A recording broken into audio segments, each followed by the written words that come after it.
네, 주안의 만나 9월 12일 토요일 묵상을 함께 나오도록 하겠습니다. 오늘 말씀은 창세기 44장 1절에서 17절 말씀으로요. 마지막 테스트라고 하는 제목으로 함께 묵상을 나오도록 하겠습니다. 우리가 43장 후반절 말씀은 주일 설교에서 함께 나오도록 하겠습니다. 하나님께서 그리스도인들에게 고난을 허락하실 때에 그 고난은 여러 의미를 담고 있습니다. 그중 하나는 성도의 마음이 하나님께서 요구하시는 마음의 상태에 이르게 하시기 위해서 더욱 연단하시기 위해 테스트를 하는 경우가 있습니다. 오늘 요셉의 형들은 이러한 의미에서 이제 마지막 테스트를 겪게 됩니다.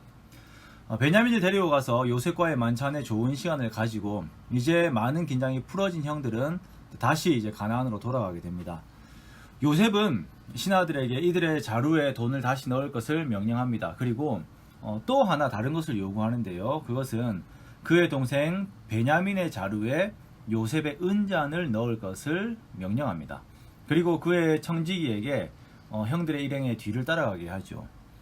청지기는 형들을 따라잡아서요. 요셉의 말을 따라서 그 형들에게 이야기를 합니다. 어찌하여 너희는 선을 악으로 갚느냐? 은잔은 내 주인이 점을 치는데 쓰는 것인데 너희가 이같이 행하는 것이 악하도다 라고 이렇게 말을 전합니다. 형들의 입장에서는 이제 돌이킬 수 없는 큰 환란이 닥치게 된 거예요. 선을 악으로 갚았다는 것도 문제이고 애굽 총리의 은잔을 훔쳤다는 것도 큰 죄인데 그 은잔이 총리가 점을 치는 데 쓰는 은잔입니다. 즉 국정의 결정을 하는 데 쓰여지는 것인 것만큼 이것은 요셉이 처음 그들에게 누명을 씌웠던 이 땅을 정탐하러 왔다라고 하는 요셉의 말을 입증하는 데 충분한 내용이 되어 버린 것입니다. 즉 이제 요셉의 형들은 이제 애굽 전체를 적으로 돌리게 된 것입니다. 자, 이 말을 들은 요셉의 형들은 이 사실을 부정하고 또 부정합니다. 이들은 은잔이 나오는 자는 죽을 것이고 자신들 모두는 종이 되겠다라고 말을 합니다. 이렇게 나이가 많은 자에게서부터 자루들을 풀게 되고 그 은잔이 마지막 베냐민의 자루에서 나오게 됩니다. 이에 형들은 옷을 찢고 다시 요셉 앞으로 돌아가게 되지요. 엎드린 형들에게 요셉은 이야기합니다. 나는 점을 잘 치는 자인 줄 알지 못하였느냐? 어찌하여 이런 일을 행하였느냐?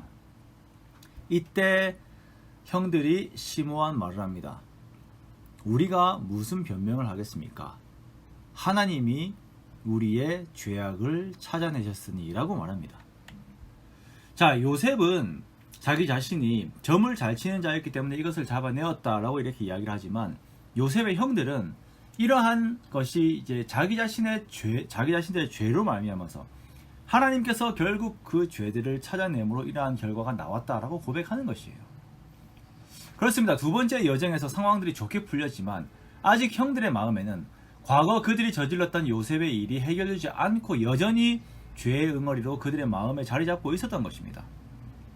그리고 요셉은 이들의 정확한 마음을 확인하기 위해서 형들에게 마지막 테스트를 가한 것입니다.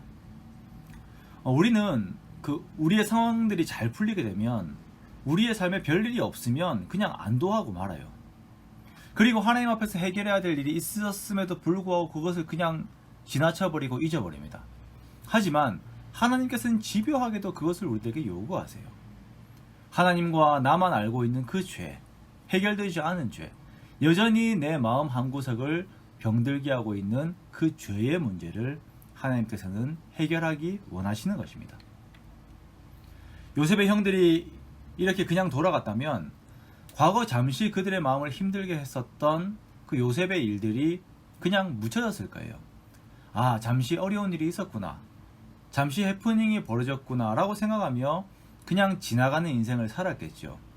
그러나 하나님께서는 그것들이 묻히면서 해결되지 않으면서 살아가기를 원하지 않으셨습니다. 이들이 이 문제를 두고 철저하게 하나님 앞에 엎드리기 원하셨고 이들이 하나님 앞에서 이것들이 해결하기를 원하셨습니다.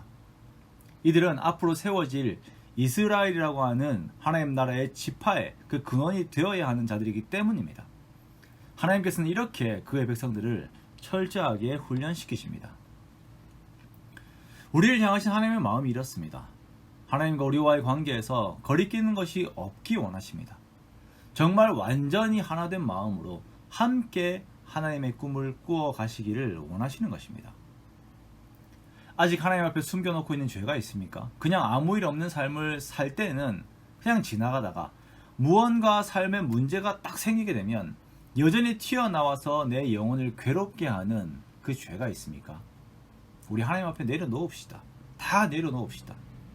하나님께서는 우리가 하나님의 온전하심처럼 온전해지기 원하십니다. 그것을 추구하며 깊은 기도 가운데 내 심령 저 깊은 곳에 또아리 들고 있는 그 죄들을 다 토로하고 하나님 앞에 회개하는 우리가 되기 원합니다. 내가 이르기를 내 허물을 여호와께 자복하리라 하고 주께 내 죄를 아뢰고 내 죄악을 숨기지 아니하였더니 곧 주께서 내 죄악을 사하셨나이다. 이 시편 31편 5절의 말씀이 우리 모두의 말씀이 되시기를 주님의 이름으로 축원합니다.